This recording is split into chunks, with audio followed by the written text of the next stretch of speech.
Hi, my name is Jade, and welcome to Black House Convo. And I'm from the South, and today we have Darius Gunn. Yeah, Anthony Montgomery. And today we're going to be talking about the social injustice in our country. So my first question is, how do you feel about Breonna Taylor, George Floyd, Ahmaud Arbery, and the Jacob Blake cases?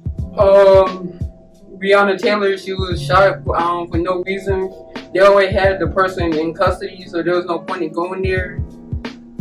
George Floyd, there's no point in killing him over forgery. I mean, y'all could have just arrested him, just took him to the police station. They just interrogated him what he did. Ahmaud Arbery,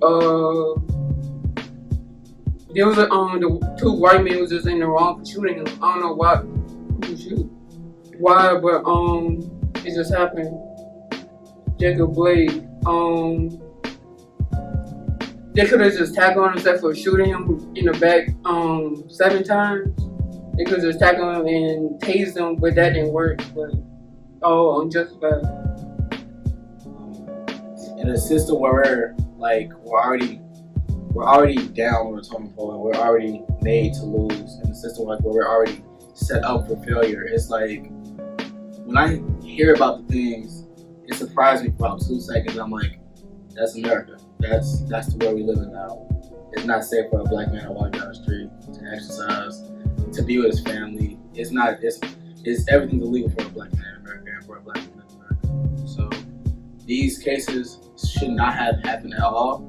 I feel sorry for their families because they have been shown as a product of their environment.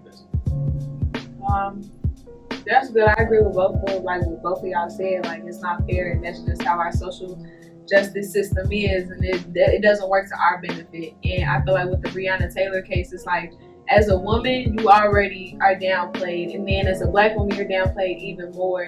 And for you to not feel safe in your own home and you're in your sleep, that really startles me as a young woman, and that makes me think that I can't trust the police who are meant to serve and protect me. But y'all coming into my home and y'all hurt me, and then I look on the news and I see more black men every day getting shot and getting killed for not doing anything. So that makes me fear for if I have a son one day, for my future husband, for my own father. So that's how I feel. So our next question is, do you think justice will ever be served for the people that we just talked about? No. Today they just actually released the police officer who had his knee on George Floyd's neck. They released him for prison because he got off on a bond.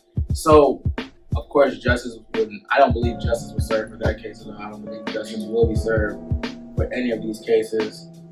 And for any, God forbid, but we all know it's probably going to end up happening again, any other cases that happen in the future, because there is no change in law enforcement. It's just the same incident over and over, just with different races, different sizes, different shapes of people. But it's always the same color, which is black. I don't think it's justice would not be served because we keep on rioting and protesting, and they're still not listening to us. So I hope justice is served, but in real life, I don't think none of them are going to get justice for their deaths. All right. So our next topic is, do you feel it is safe in America? Do you feel safe at all in our country? As a black man in America, no. It's been many times where I've been stopped by the police walking down the street. I've been called an N-word by people who had nothing against me other than the color of their skin. The color of my skin, and I truly believe that I am not safe. Nobody who is of my skin color is safe in America, because every time we walk out of the house, it's like a big red sergeant on our back. It's really nothing to hide us from the public or to stop our regular day life from staying inside the house. And seeing with Breonna Taylor, we can't even stay inside our own house and be protected by those 4 walls that enclose our houses. So I do not think I'm safe in America. Especially me when I start driving, I'm afraid to get pulled over by the police and not have anything to do with it. Shot for no reason. Then I'm on the news for doing nothing. I don't feel safe at all, even though I'm shopping, I'm at my home, sleep, anything. I don't feel safe. I feel like I'm safe, but I'm not. I feel like outside of my home, I'm not safe, and I have to watch out for myself. And then when I'm in my home, I still have to be cautious because with the things that happen to Breonna Taylor, you still have to be cautious about the people that are around you. That situation that shouldn't have happened to her, but at the same time, I do feel like as a community, we do need to step up and protect each other, and we need to care about each other more and make each other feel safe in our own communities. And I feel like that's what we feel as a people, that we don't look out for each other and everything is like it's about me, me, me. I can't really look out for other people. So I feel like that's one thing that we definitely feel that we should get better at. Our last question is, what can you do to help end the injustice going on in our nation? That's a good question. To help the injustice in our nation, we can only do what we already done with the past hundreds of years, basically, which is protesting peaceful, rioting, a mix of both, doing speeches, trying to do the right thing in our community and try to stop the people who look like us from doing the wrong thing, was going to put us on more of a setback of what we're trying to actually get to our common goal, which is racial equality.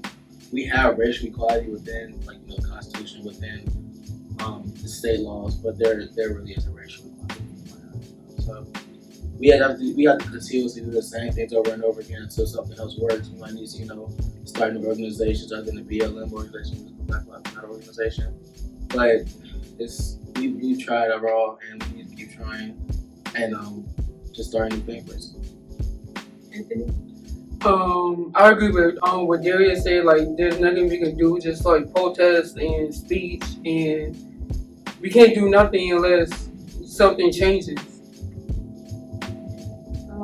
I feel like we definitely can further ourselves as people and further our education and inspire the youth and the generations that will come after us to keep fighting. But also, instead of just protesting and rioting and things like that, we need to take legal actions. We need to get out there and vote. People talk of the game and they talk about how they protest, but they don't put their money where their mouth is when it comes time for elections, not just for presidential, but for state and local elections. And I feel like that's something that's really important. And we also need to take political action by getting our people in our political offices instead of, let's just vote for whoever we think is going to be for us.